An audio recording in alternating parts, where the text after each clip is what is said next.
Students, अब हम लोग आपके जो इंग्लिश का कक्षा 12 का हम लोग यूनिट 1 के रीड 1 एंड रीड 2 रीड कर चुके हैं।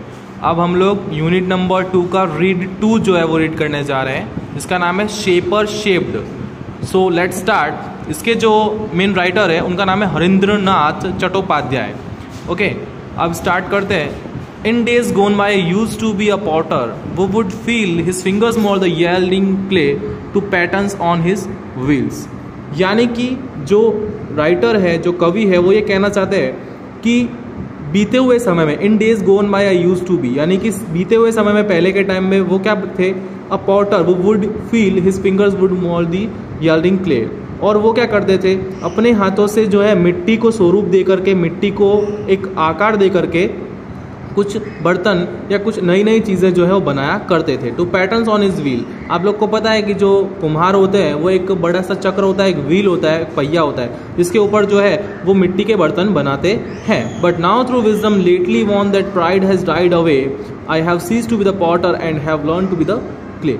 तो हुआ क्या कि जब वो ये काम करते थे, परंतु समय बीता, समय बीतने के साथ साथ जो है लोगों ने मिट्टी के बर्तनों का उपयोग करना बंद कर दिया।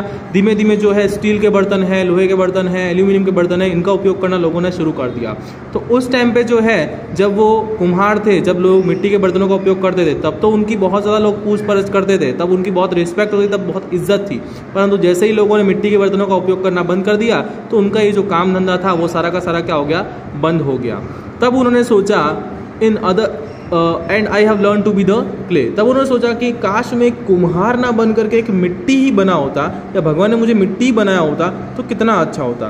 क्योंकि मिट्टी का उपयोग तो उस समय भी था और आज भी है। उस समय भले बर्तनों को बनाने में उपयोग होता था और आज जो है फसलें उगाने में उपयोग होता है और आने वाले समय में भी होता रहेगा। तो वो चाहते थे कि वो कुम्हार ना बन के वो एक मिट्टी बन जाते, तो उनका उपयोग आज भी होता रहता।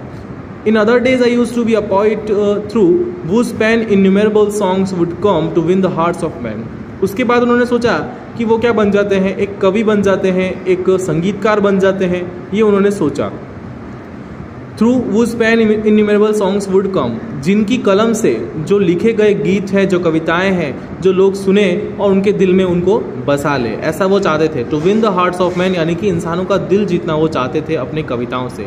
But now through new got knowledge which I had not had so long, I have ceased to be the poet and have learn to be the song. लेकिन समय बीता, समय बीतने के साथ साथ लोगों को जो है ये कविताएं मतलब कि सुनना, ठीक है, और किताबें पढ़ना, ये सब लोगों के मन से निकल गया। लोगों को जो है आजकल इलेक्ट्रॉनिक्स का ज़माना है, इलेक्ट्रिक चीज़ों का ज़माना है, टेक्नोलॉजी का ज़माना है, तो लोग जो है किताबें पढ़ना, कविताएं सुनना ये पसंद नहीं करते हैं। तो वो काम भी उनका बंद हो गया। तब उन्होंने सोचा कि काश मैं जो है कवि बनने से अच्छा एक कविता ही बन गया होता, एक गीत ही बन गया होता तो कितना अच्छा होता। आज भी मेरा गीत जो है लोग सुनते होते, क्योंकि गीतों को लोग याद रखते हैं, गीतकार या संगीतकार को कोई भी याद रखता नहीं है। तो कवि चाहते थे वो क्या बन जाए, एक गीतकार बन जाए। I was a fashioner of swords in days that now are gone। और जब कवि का वो काम भी बंद हो गया तो कवि ने अपना नया काम शुरू किया। जब ये समय उस समय की बात है जब हमारा देश जो है किसी और का परतंत्र था। आप लोग जानते हैं अंग्रेज़ों ने हमारे ऊपर कई वर्षों तक शासन किया था। तो उस समय जो है लड़ाई झगड़ों का दौर था, युद्ध का दौर था। उस समय जो है लोग तलवार, भाले और हथियार जो है अधिक खरीदते थे, हथियारों का ज़माना था। तो कवि ने सोचा क्यों ना वो एक तलवार बनाने वाला व्यक्ति क्यों ना बन जाए। तो उन्होंने तलवारें बनानी शुरू कर दी। स्वॉर्ड्स का मतलब तलवार होता है। Which one on 100 battlefields glittered and gleamed and shone। और उनकी जो तलवारें हैं वो हर एक युद्ध क्षेत्र में, हर एक युद्ध के अंदर जो चमकती हुई दिखाई देती थी। उनसे उन लोग तलवारें खरीदते थे, हथियार खरीदते थे, उनकी बहुत रिस्पेक्ट होती थी। But now that I be being with the silence of the Lord. परंतु समय बीता, युद्धों का दौर समाप्त हुआ, हमारा देश जो है आज़ाद हो गया। उसके बाद में जो है लोगों ने तलवारें, हथियार वगैरह खरीदना सब कुछ बंद कर दिया। या फिर ये भी आप मान सकते हैं कि उसके बाद में जो है बंदूकों ने तलवारों की जगह ले ली थी। I have ceased to be the sword maker and have learned to be the sword।